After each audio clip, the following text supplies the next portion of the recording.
I've poo-pooed on damage swap decks in this playlist a little bit just because they weren't as powerful as they would go on to be, because in base set only you didn't have Mr. Mime. But that doesn't mean you should sleep on this archetype.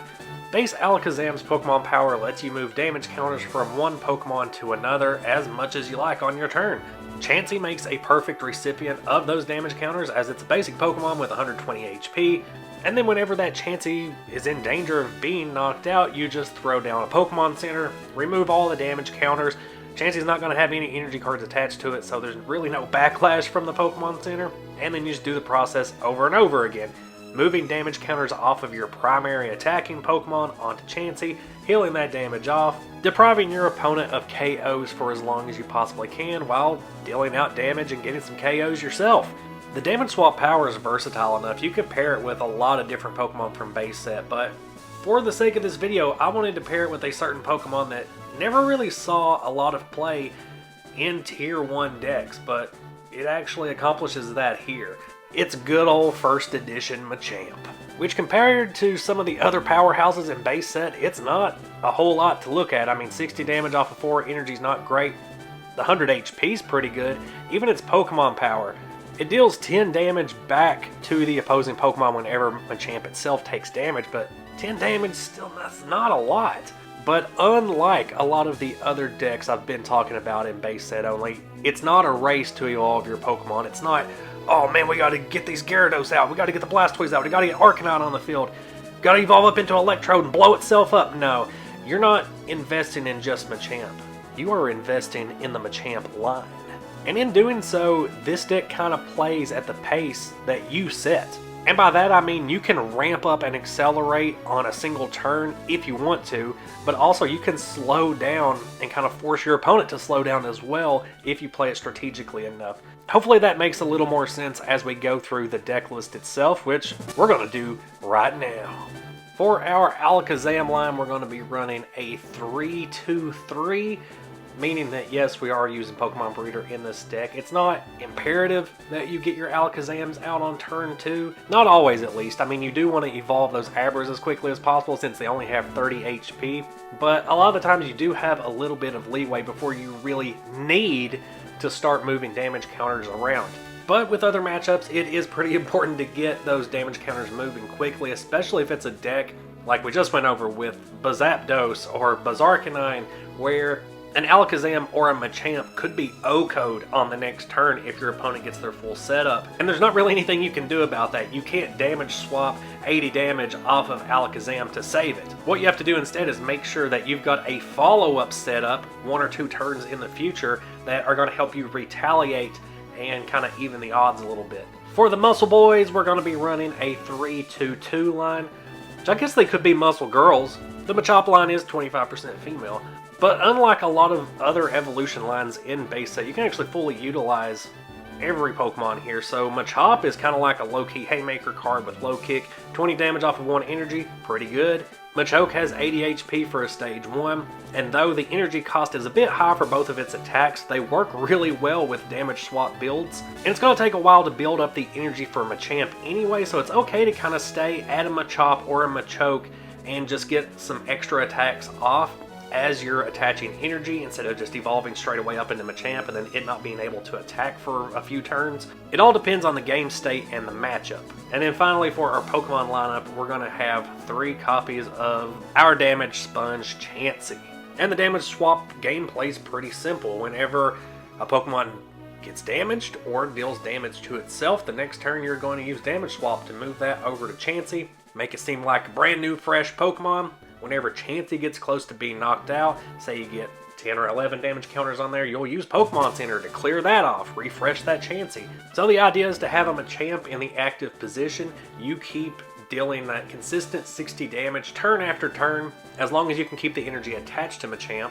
On top of that, every time your opponent attacks a Machamp, they're going to take 10 damage themselves. And that strike back Pokemon power is important for when you're up against Bazap variants, because a lot of those utilize a full playset of Defender. Defender only prevents damage from attacks, and so the 10 damage from the Pokemon power will not be prevented by Defender. For Draw Power and Search, we're going to have 3 copies of Professor Oak, 3 copies of Computer Search, and 2 copies of Pokemon Trader. That way, if you got the wrong Pokemon in hand, you need to swap it out for a different evolution card, or maybe just get a Chansey out of your deck.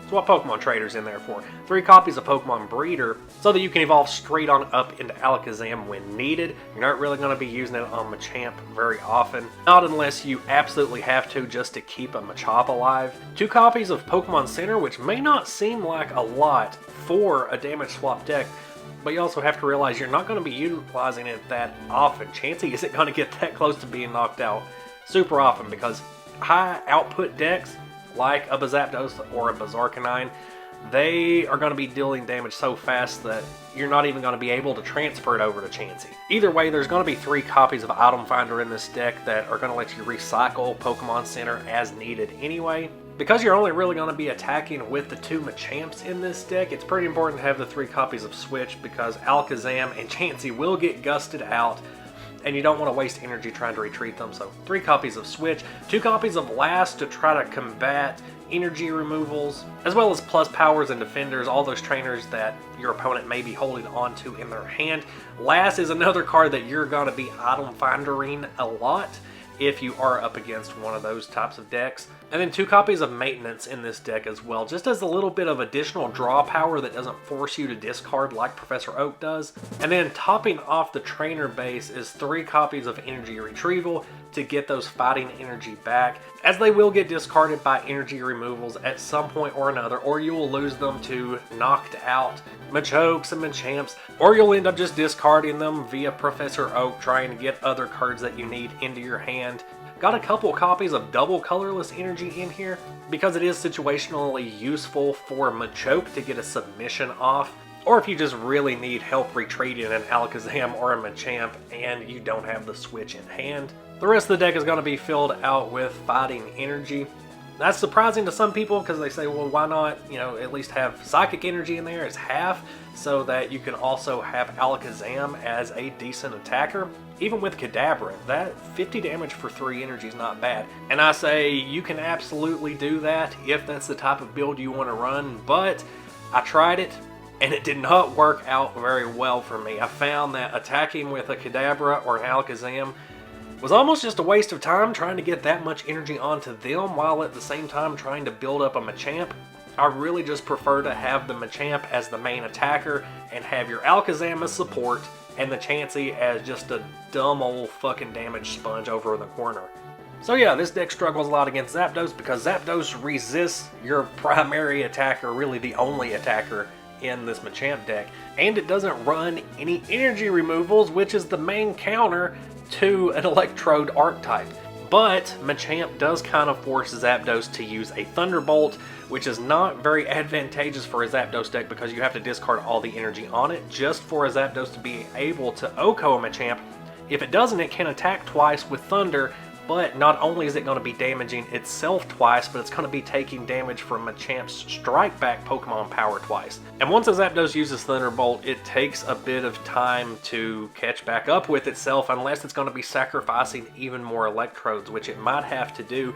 It's just that up against a Machamp damage swap deck, you can't really afford to use Thunder over and over again for the chance that the Alakazam could just damage swap off that 60 damage onto a Chansey anyway. So while the matchup itself isn't great, depending on how you play your Machamp deck, you can really stall out a Zapdos deck and make it struggle. And that's what I mean by you can set the pace of a match with this deck, because you force your opponent to choose between moderate amounts of damage with low risk or a complete one-hit KO for high risk.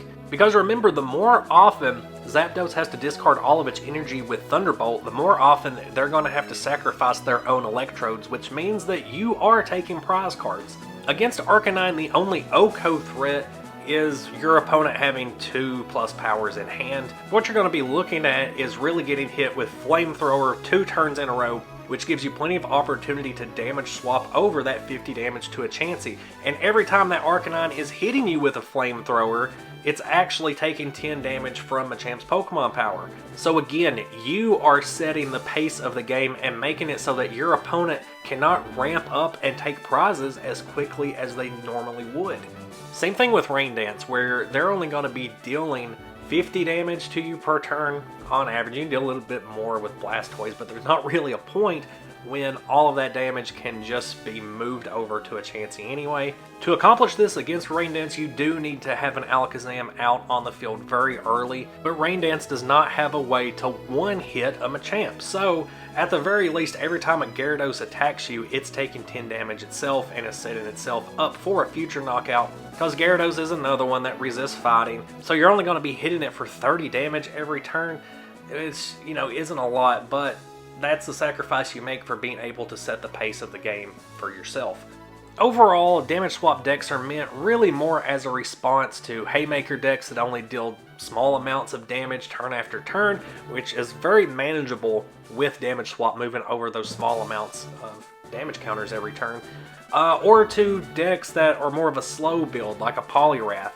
And in those matchups, damage swap does great. It's the big, fast decks that damage swap really struggles against, and so far in the playlist, that's kind of all I've covered other than that official Haymaker build. Chuck your own thoughts down in the comments. I always love reading comments on these videos. Let me know what your favorite base set only decks are, or at least early Pokemon decks that you really enjoyed. As always, thank you so much for tuning in and watching these videos. Social media links are down in the description. I'll see you next video. Bye.